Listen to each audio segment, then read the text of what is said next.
you're alone in your studio 6 days a week painting pictures. That's all you do. You go home, you cook tea, you sleep with your wife, you get up, you go for coffee, you paint pictures.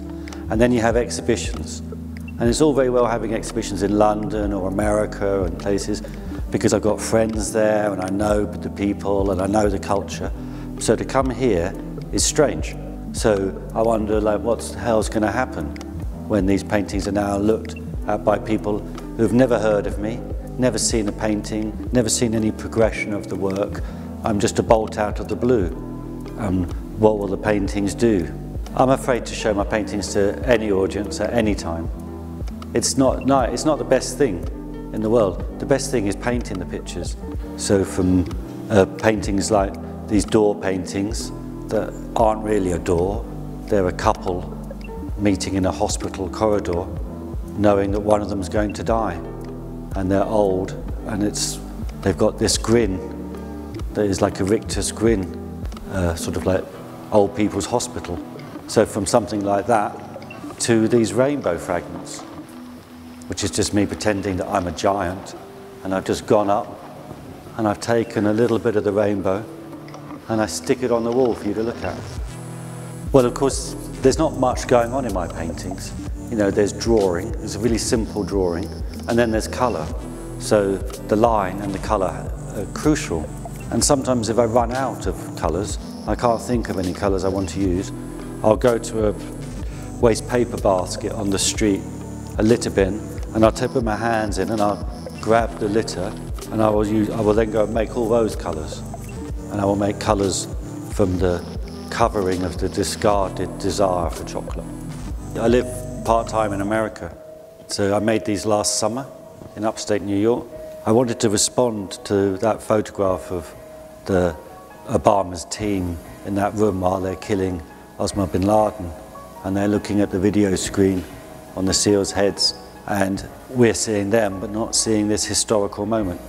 So I made these paintings, you know, and then I made the president, and then I made Angela Merkel, and then a Z to end history. And then I needed a horse, because all generals need a horse.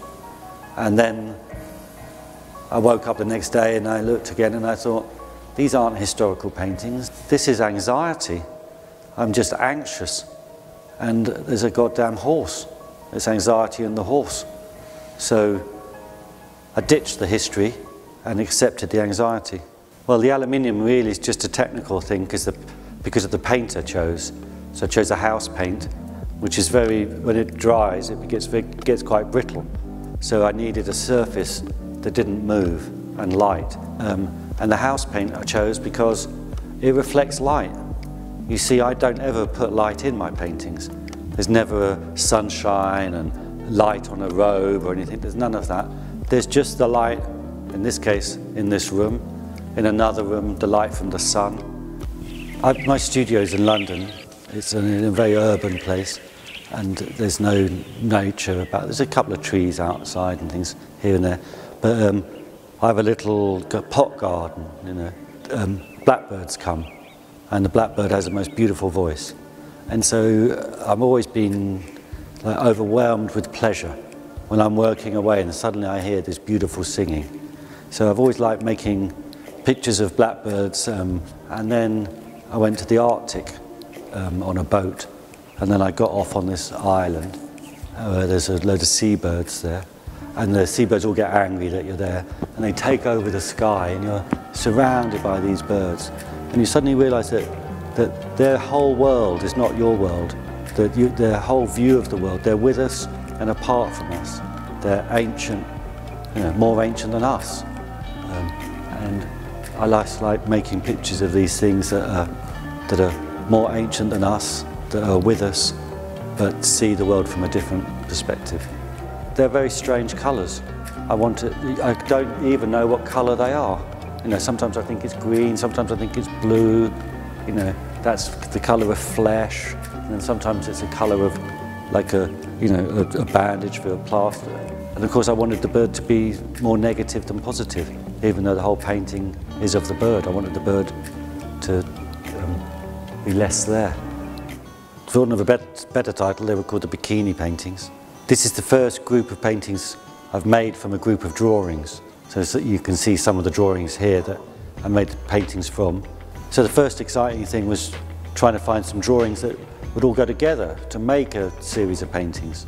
Of course, both in the form and the colour and all those things, they all had to have some rhythm together. And then they're all about nature and sex and desire and youth, middle age and feeling wiser than a beautiful young person and feeling a bit of grief at the loss of that, and responsibility towards your children. And the flowers are there to remind you of how beautiful the land is and that nature is beautiful and you're part of nature. You know, and then a painting like that one over there, the reclining woman. She's both a woman and a landscape, and all her erogenous zones are islands that you can land on and feel pleased and safe that you're on this island. Could have been called underwear paintings, undressed. Don't object to being a male artist. You know, I like sex in work. I think if there's no sex, that there's not, in my work, if there's no sex, there's not much work.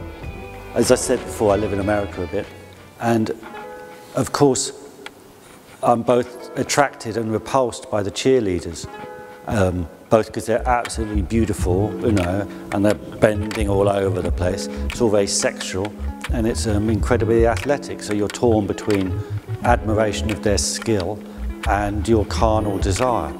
I was thinking about them celebrating their own warriors and how they do that, and how their football teams are given these amazing girls that do this sexual acrobatics all around, and trying to make landscapes out of them, trying to make a world. It's a topography, it's a map, and the map is made up of a cheerleader. And like that one there is like a troop of cheerleaders standing on a IED and being blown to smithereens. I do it because I love paint. You know, I love making paintings, and I love the paint. I love the brush, I love the paint, I love the line, and that if there's any point during making it that I don't love it, I have to stop. I made the sculptures because I made a painting of a snowman. Yeah, but I started with a 2-ball snowman, because in England we only have 2 balls. So I made a 2-ball snowman, took a photograph of it, and then I made a sculpture of this snowman, and then I showed it in America, and people went, "I just love your abstract sculpture." And I said, "That's not an abstract sculpture, that's a snowman." And they said, "No, you're missing a ball." So I had to go home and make another snowman with 3 balls.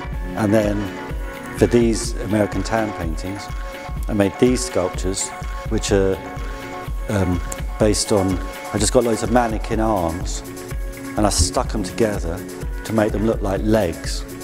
But one of the reasons to do it is to slow people down to look at the paintings, is to put something in the way of the paintings.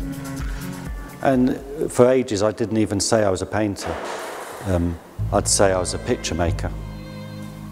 And being a picture maker frees you up from the history of painting. You're just making a picture. Don't worry about it.